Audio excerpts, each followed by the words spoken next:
Salon Heir, the art of the transformation. Within the quiet heart of an ancient, sprawling forest stood Salon Heir, an atelier crafted from the living silver wood of a weeping willow. Inside, Birad moved with the quiet confidence of a master. Clad in a tailored black suit that matched the intensity of his obsidian-framed glasses, his own long, wavy gray hair cascaded over his shoulders like a silken storm. Beside him stood Prism, a unicorn whose presence was more felt than seen, his translucent horn shimmering with the spectrum of 1,000 sunrises. Together, they did not just cut hair, they restored the soul. The morning light filtered through the willow leaves as the first client, Ilara, arrived. She was a woman of high standing, but her spirit was frayed by the weight of 1,000 decisions. Her hair was a chaotic crown of brittle strands, parched and tangled by the winds of a relentless life. Birad welcomed her with a solemn nod, guiding her to a chair upholstered in midnight velvet. He draped a silk cape around her, sensing the heavy silence she carried within her.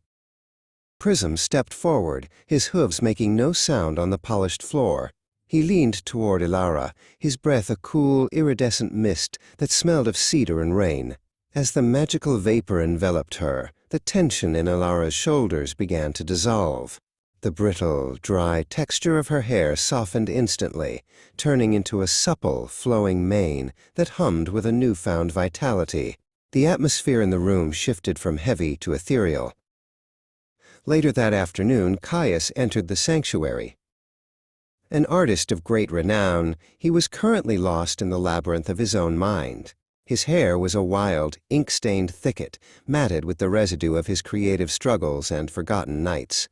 He looked at Birad through weary eyes, seeking a clarity that he could no longer find in his studio. Birad offered a steady hand, knowing that to change a man's appearance was to change his perspective. Prism approached the artist, lowering his head until his horn was inches from Caius's brow. A low, resonant hum began to vibrate from the unicorn, a sound that bypassed the ears and spoke directly to the heart. The stubborn, ink-laden knots in Caius's hair began to untwine as if they were threads of smoke. Caius leaned back, his eyes fluttering closed, as the mental fog that had plagued him for months finally began to lift. With the canvas prepared, Birad took up his shears, crafted from obsidian and starlight. Every movement was a study in precision and grace. Prism stood at his side, tilting his head so the brilliant violet light from his horn illuminated every individual strand.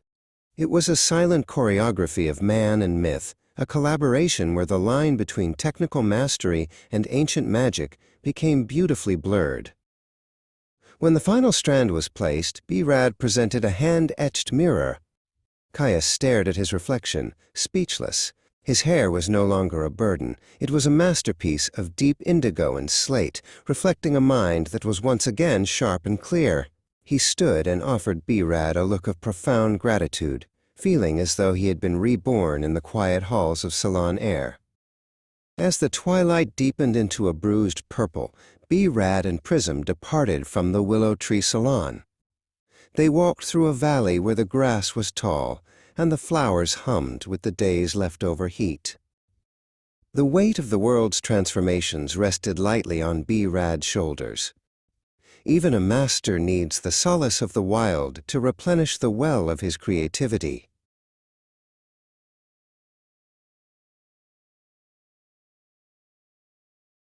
Within the walls of their secluded cottage, the roles of caretaker and muse were reversed. Birad took up a brush carved from the heart of a fallen star and began the meticulous work of grooming Prism.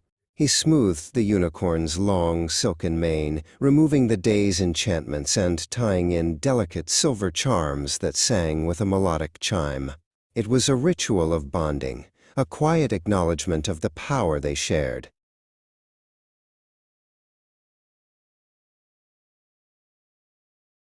Under the watchful gaze of a silver moon, the stylist and his companion finally found their rest. Prism reclined on a bed of soft ferns near the hearth, while B-Rad settled into his own sanctuary. The silence of the forest was a promise of the work yet to come. Tomorrow, the world would bring its chaos to the doors of Salon Heir, and B-Rad and Prism would be there to turn it into beauty. Good night, B-Rad. Good night, Prism.